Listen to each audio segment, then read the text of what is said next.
안녕하십니까. 검찰 수사관 출신 법무사 이승재입니다. 오늘은 모욕죄 경찰관에게 욕설을 하여도 무죄되는 이유, 이것 때문입니다라는 제목으로 간략하게 설명을 드리도록 하겠습니다.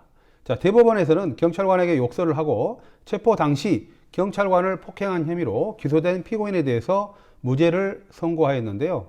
사례를 토대로 그 이유와 모욕죄의 성립 요건 및 관련 법리를 소개해 드리도록 하겠습니다.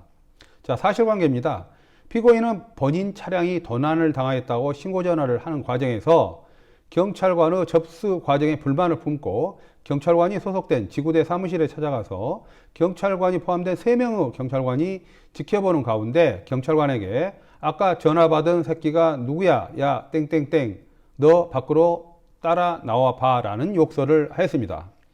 이에 피고인은 모욕죄의 현행범인으로 체포되었고요. 이후 피고인의 여자친구가 지구대에 찾아왔을 때 경찰관이 그녀에게 피고인이 체포된 이유 등에 관하여 설명을 하고 있을 때 피고인은 또다시 야, 이 땡땡땡 아가리 닥치라고 라는 등의 욕설을 하였습니다. 결국 피고인은 경찰관들에게 모욕죄 또 경찰관에게 현행범인으로 체포될 당시 폭행한 혐의로 공무집행 방해죄로 재판을 받게 되었습니다.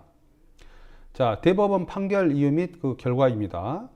자, 대법원에서는 모욕죄의 점에 대해서 원심, 그러니까 항소심에서 피고인이 지구대 사무실에서 경찰관인 피해자에게 욕설을 하기는 하였으나 당시 위 사무실에는 피고인과 피해자 외에는 피해자의 동료 경찰관 2명만이 있었을 뿐이고 이 2명의 경찰관은 피고인이 발설한 내용을 함부로 전파하지 않을 것으로 기대할 수 있는 직무상 관계에 있는 사람들이므로 모욕죄의 공연성을 인정하기 어렵다고 판단하여 이 부분 공소사실에 대해서 무죄를 선고하였습니다.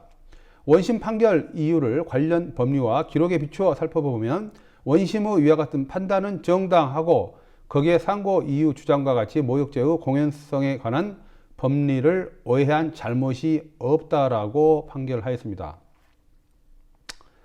자, 결국 대법원에서는 비록 특정한 사람에 대해서 어떤 사실을 이야기하였어도 이로부터 불특정 또는 다수인에게 전파될 가능성이 있다면 공연성의 요건을 충족하는 것이나 이와 달리 전파될 가능성이 없다면 공연성을 결여한 것으로 보아야 할 것이다 라는 전파성 이론에 대한 판례를 인용해서 피고인에 대한 모욕죄에 대해서 무죄를 선고한 것입니다. 참고적으로 모욕죄 성립 요건 및 처벌에 대해서 말씀을 드리겠습니다. 모욕죄란 형법에서 규정하고 있고요. 첫 번째 공연성, 두 번째 피해자 특정성, 세 번째 모욕적 표현이 있어야 됩니다. 자, 모욕죄가 성립되면 1년 이하의 징역이나 금고 또는 200만 원 이하의 벌금형으로 처벌됩니다. 다만 모욕죄는 친고죄로서 반드시 피해자의 고소가 있어야 검사가 공소 제기할 수 있습니다. 최근 인터넷, 카톡, 단톡방 등 정보통신망을 이용한 모욕죄가 급증하고 있습니다. 이는 형법상 모욕죄에 해당됩니다. 참고로 명예훼손죄는 공연히 구체적인 사실 또는 허위의 사실을 적시하는 경우 성립되므로 모욕죄와는 이 점이 차이점이 있습니다. 자, 검찰, 경찰, 법무사의 팁입니다. 앞서 설명드렸듯이 모욕죄가 성립하기 위해서는 위 성립 요건에 모두 해당되어야 합니다. 특히 공연성, 전파 가능성이라고 하죠. 참고적으로 지금 소개한 대법원 판결과는 달리 경찰관에게 욕설한 피고인에 대하여 전파 가능성을 이유로 모욕죄 성립을 인정한 판례가 있으므로 이 부분에 대해서도 설명을 드리겠습니다. 주요 사실관계는요. 피고인이 2015년 9월 24일 0시 50분경 경찰서 지구대 앞길에서 택시비 지불 문제로 택시기사와 말다툼을 하던 도중에 현장에 출동한 지구대 경찰관으로부터 기가 권유를 받자 동료 경찰관이 듣는 가운데 피해자에게 뭐야 이 개 땡땡아 뭐 이런 형식으로 큰 소리로 욕설을 하여 경찰관을 모욕하였습니다.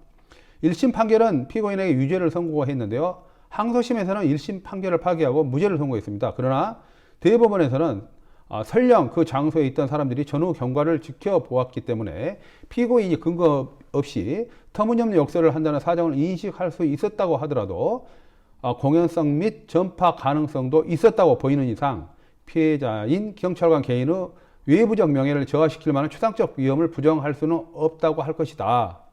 그럼에도 원심은 그 판시와 같은 이유로 공소사실을 무죄로 판단하였으니 거기에는 모욕의 의미 및 모욕죄의 보호법익과 법적 성질에 관한 법리를 오해하는 등 판결에 영향을 미친 잘못이 있다. 그러므로 원심 판결을 파기하고 원심 법원에 라는 취지로 피고인에 대해서 유죄 판결을 하였습니다. 결국 모욕죄에 대한 처벌을 구하기 위한 고소장 작성 방법은 사법경찰관이 사실관계를 잘 파악할 수 있도록 명확하게 작성되어야 하고요. 모욕죄에 대한 법리를 적시해야 되며 사법경찰관이 수사를 철저하게 할 수 있도록 수사에 필요한 녹취 내용 또 참고인 등을 구체적으로 명시하면 좋은 결과를 얻을 수 있습니다. 이상 검찰 출신 법무사 이승재입니다. 감사합니다.